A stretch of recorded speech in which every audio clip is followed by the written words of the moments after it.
मैं हूं राहुल कुमार।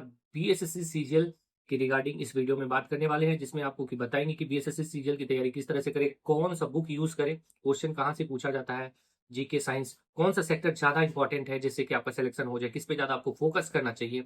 साथ में पिछली बार कटअप क्या गया था वो सब आपको इस वीडियो के माध्यम से बताएंगे, जो कि आपको तैयारी करने में बहुत ही फायदेमंद होगा और एक रिलैक्स्ड वे में आप तैयारी कर सकते हो। ठीक है, तो वीडियो में अंत तक बने रह सकते हो। अगर आप नए हो तो चैनल को सब्सक्राइब कर सकते हो, क्योंकि धीरे धीरे आपको हम बीएसएससी सीजीएल के रिगार्डिंग बहुत कुछ बताएंगे। साथ में क्योंकि पिछली बार मेरा पीटी हुआ था, मेंस जो है नहीं दे पाए थे, क्योंकि जो जिस अभी जहां अभी हम जॉब कर रहे हैं उसका ट्रेनिंग था।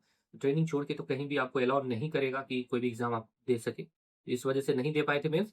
तो पीटी तक का मेरे पास एक्सपीरियंस है, क्योंकि पीटी मेरा सिलेक्शन हुआ था। ठीक है, तो चलो वीडियो को स्टार्ट करते हैं। सबसे पहले देखो, दिमाग में ये चलता है कि पिछला कट ऑफ क्या था, इस बार कट ऑफ क्या जाएगा। तो कट ऑफ एक्चुअल में किसी को पता नहीं, क्योंकि सारा कुछ परसेंटाइल में रहता है।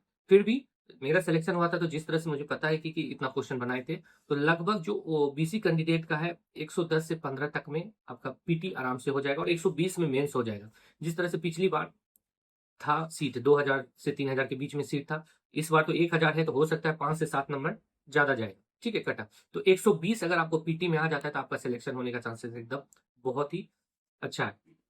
लेकिन यहाँ ये भी है कि सीट भी बढ़ सकता है, और आपको पता होना चाहिए कि ये एग्जाम ऐसा नहीं है कि तुरंत 2 महीने 3 महीने में होगा। ये एग्जाम कंडक्ट कराने में अभी टाइम लगेगा, तो जिस वजह से हो सकता है कि आप अभी से अगर आप तैयारी करो, स्टार्ट करो, तो आपका तैयारी जब ये एग्जाम हो तब तक में बहुत ही अच्छे तरीके से हो जाए। तो अब जो हम लोग बुक यूज किए थे और किस सेक्टर को ज्यादा इंपॉर्टेंस दे, वो भी आपके साथ शेयर करेंगे। जैसे कि देखो, मैथ्स को जैसा देखा जाए, मैथ्स तो उतना टफ नहीं रहता जितना कि जीके रहता है। ठीक है, तो मैथ्स में जैसे अगर आप पहले से बहुत दिनों से मैथ्स बना रहे हैं, तो मैथ्स को उतना उतना मतलब दबाव डाल के मैथ्स पे नहीं फोकस करना है, और एडवांस मैथ उस तरह से नहीं रहता। इसमें नॉर्मल सा क्वेश्चन रहेगा, ट्रिग्नोमेट्री से, अलजेब्रा से, नॉर्मल सा। वो अगर आप डेली लाइफ में मैथ बना रहे हो तो आपसे आराम से सॉल्व हो जाएगा, अगर 9th 10th में थोड़ा बहुत मैथ ठीक होगा तो। ठीक है, बाकी बात नॉर्मली जो क्वेश्चन रेलवे लेवल का रहता है, बहुत हार्ड नहीं, मीडियम, उतना वैसा ही मैथ्स का क्वेश्चन रहेगा। ठीक है, जो कि आप इजी वे में सॉल्व कर दोगे। अब रीजनिंग, हाँ, रीजनिंग मेरे को ऐसा लगता है कि रीजनिंग मैथ से थोड़ा टफ रहता है, क्योंकि 5 से 8 क्वेश्चन जो है आपको, 8 से 10 क्वेश्चन आपको इस तरह से मिलेगा जो कि आपको लगेगा कि आंसर यही होगा, लेकिन कुछ उसका आंसर दूसरा रहता है। क्योंकि मेरे से भी 2 4 5 क्वेश्चन इस तरह से गलती हो गया था, मुझे लग रहा था कि यही होगा लेकिन गलती हो गया था। तो रीजनिंग पे थोड़ा सा फोकस कर सकते हो, और फिगर वाला जो क्वेश्चन होता है उस पे ज्यादा फोकस करना, क्योंकि उस तरह का क्वेश्चन इसमें ज्यादा देता है। ठीक है, और रीजनिंग के लिए आप क्या कर सकते हो कि कोई भी बुक प्रीवियस ईयर, जैसे रेलवे का बहुत सारा बुक आया है, किरण प्रकाशन, एसएससी सेंट्रल लेवल का जो बुक होता है उससे आप रीजनिंग करना। कुछ कुछ चैप्टर जो है रीजनिंग का, मतलब 100 200 क्वेश्चन आप बनाओगे तो आपको एक आइडिया लग जाएगा।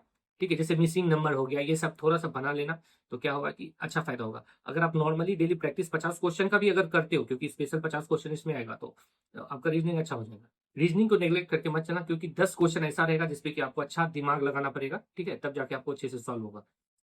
बाकी बात कौन क्या बोलता है वो तो मेरे को नहीं पता, लेकिन मैं जैसा एग्जाम दिया हूँ, मुझे उतना समझ है कि 10 क्वेश्चन ऐसा रहेगा कि वो पजलिंग टाइप का रहेगा, कि आप सोचोगे कि यही आंसर होगा लेकिन बाद में आपसे गलत हो जाएगा। तो हम भी रीजनिंग को इग्नोर करके चले थे, लेकिन थोड़ा सा उस पर वर्क करना चाहिए, क्योंकि सीट कम है। मैक्सिमम मार्क्स जब तक नहीं लाओगे तो सिलेक्शन होने का चांसेस कम रहेगा, और सीट भी बढ़ने वाला है, ऐसा नहीं। अब बात करते हैं जो सबसे इंपॉर्टेंट पार्ट है इसका, साइंस और जीके, जिसमें हर कोई लटकता है। अगर ये पोर्शन जिसका अच्छा है उसका सिलेक्शन जरूर होगा। तो पिछली बार जो हम एग्जाम दिए थे, तो हम नॉर्मली एसएससी की तैयारी कर रहे थे, तो 2 3 बुक रेलवे का, एसएससी का, सारा का मिक्स क्वेश्चन का लगातार पढ़ते थे, तो उस वजह से सीट भी ठीक ठाक था, तो हो गया था। क्योंकि मैथ्स रीजनिंग ज्यादा ही मेरा ठीक था, तो इस वजह से सिलेक्शन हो गया। लेकिन इस बार जो एग्जाम देने के बाद जो भी क्वेश्चन का जो तौर तरीका या सब कुछ देखे, तो मुझे ऐसा यही लगा कि जो इसका क्वेश्चन, जैसे साइंस है, अब क्या बिहार स्टार्ट करती है कि साइंस एकदम टोटली जो है एनसीईआरटी बेस्ड एकदम पूछती है। ठीक है, पहले था क्या कि जो रेलवे का पूछा हुआ क्वेश्चन है लगातार पूछते जा रही है, पूछते जा रही है। वैसे अभी भी वैसा ही पूछेगी, ऐसा नहीं कि रेलवे का नहीं पूछेगी, लेकिन 5 से 7 8 क्वेश्चन एनसीईआरटी बेस्ड रहेगा। ठीक है, थ्योरी बेस्ड, क्योंकि आप अगर थ्योरी जान रहे हो तभी बना पाओगे। तो इसलिए कोशिश करना कि एक बहुत अच्छा बुक है, बुक का प्रमोशन नहीं करें, बस बुक के बारे में बता रहे हैं, आपको लेने का होगा तो लेना। एनसीईआरटी नोट्स अरिहंत का वो आपको स्क्रीन पे दिखाएंगे। जनरल साइंस, ठीक है, उसमें एनसीईआरटी बेस्ड है। क्लास 6 से क्लास 12 तक का जो एनसीईआरटी का जो निचोड़ है उसमें दिया हुआ है। ठीक है, तो ये आप लोगे तो मेरे को लगता है साइंस के लिए आपको फिर कुछ एक्स्ट्रा करने की जरूरत नहीं है। और फिर रही सामान्य अध्ययन के लिए, तो देखो एक बुक हम लोग उसको, स्पीडी का बुक आता है रेलवे का, लेकिन वो हम लोग यूज हमेशा करते थे। लेकिन अब स्पीडी पब्लिकेशन एक जो है समान अध्ययन ब्रह्मास्त्र, वो आपको स्क्रीन पे दिखेगा, बुक लाई है, बहुत दिनों से लाई थी। इसका बहुत अच्छा चीज क्या है कि इसका जो है ना, जो पेज है, जैसे वन लाइनर क्वेश्चन रहता है, वन लाइनर क्वेश्चन जैसे पढ़ोगे तो उस वो पेज खत्म होने के बाद, मतलब वो टॉपिक खत्म होने के बाद लास्ट में उसका जो है ऑब्जेक्टिव दिया हुआ है, तो आपको क्या होगा कि याद करने में बहुत ही मजा भी आएगा और बहुत सटीक याद भी होगा। तो आप वो, अगर समान अध्ययन आपको सही करना है तो वो बुक आप ले सकते हो। ठीक है, क्या नाम है, रेलवे परीक्षा के लिए समान अध्ययन ब्रह्मास्त्र। ठीक, तो वो ले सकते हो, आपके लिए बहुत फायदेमंद होगा। ये दो बुक ले लेना। उसके बाद जो भी आप पढ़ते हो, लूशन पढ़ते हो या और कुछ और, या और कहीं से आप पढ़े हो तो उसको भी पढ़ सकते हो। 2-3 बुक लगा के ही पढ़ना चाहिए, ऐसा नहीं कि 1-2 बुक पे डिपेंड है। पहले 1-2 बुक खत्म कर दे, या फिर सप्ताह में जैसे आप तैयारी कर रहे हो तो 3 दिन ये वाले बुक को पढ़ेंगे, 3 दिन वो वाले बुक को पढ़ेंगे। इससे क्या होगा कि दोनों बुक खत्म होगा टाइम पे, तो आपको अच्छा नॉलेज होगा। ठीक है, क्योंकि होता क्या है कि 5 क्वेश्चन इधर से 5 क्वेश्चन उधर से इस तरह से देता है, तो थोड़ा सा अगर बुक पढ़ोगे तो आपको ज्यादा फायदा होगा। बाकी बात सारा कुछ आपके ऊपर डिपेंड करता है। और मोस्टली मोस्टली जब भी देखिए कि बिहार का कोई भी एग्जाम हुआ है तो उसमें रेलवे का ही क्वेश्चन रहता है। और इससे भी ज्यादा आपको और अच्छे से करना है तो बिहार के एग्जाम में, बिहार बोर्ड जो एग्जाम कंडक्ट कराती है उसमें बहुत सारा ऑब्जेक्टिव क्वेश्चन पूछती है। तो वो बुक अगर ऑब्जेक्टिव का आपके पास है 10th या 12th का, जैसे साइंस का जो ब्रिलियंट का गेस पेपर होगा, या और किसी का जिसमें ऑब्जेक्टिव बहुत सारा होगा साइंस का, वो बुक ले सकते हो। और 12th का जो बुक का है तो वो ले सकते हो। तो उसमें क्या होगा, उससे भी आपको बहुत सारा ऑब्जेक्टिव मिलेगा और हो सकता है कि उससे भी बहुत सारा क्वेश्चन आपको एग्जाम में मिल जाए। ठीक है, तो आपके लिए वो ये सब चीज, मतलब देखो थोड़ा थोड़ा चीज पढ़ते रहोगे तो उससे आपको फायदा होगा। बुक जरूर पढ़ना, हमेशा ऑब्जेक्टिव के चक्कर में रहोगे तो फिर वही होगा, एग्जाम में जाओगे बहुत टाइम इसमें इन्वेस्ट करने के बाद भी आपको लगेगा अरे यार ये इतना याद रहता तो वो हो जाता है, ऐसा वैसा दिमाग में चलते रहेगा।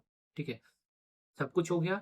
अब नॉर्मल तरीके से अपना तैयारी स्टार्ट कर दो, क्योंकि मेरे को ऐसा लगता है कि ये सारे एग्जाम होने में अभी तो टाइम है, थोड़ा टाइम लगेगा। और बीएसएससी इंटर लेवल के बारे में भी अभी थोड़ा सा टाइम लगेगा, नेक्स्ट मंथ तो उसके वेंडर के बारे में सारा कुछ आपको पता चल ही जाएगा। जैसा सचिव ने बताया था कि बीएसएससी सीजीएल का एग्जाम निकलेगा तो वो तो हो गया, अब थोड़ा सा ही टाइम है, वेंडर चूज होगा, फिर हो सकता है आपका एग्जाम हो भी जाए या नहीं भी हो, दोनों है। क्योंकि नवंबर में शायद वोट है, तो ये अगस्त चला गया, सितंबर में अगर वेंडर चूज ही करेगा तो फिर थोड़ा सा दिक्कत है।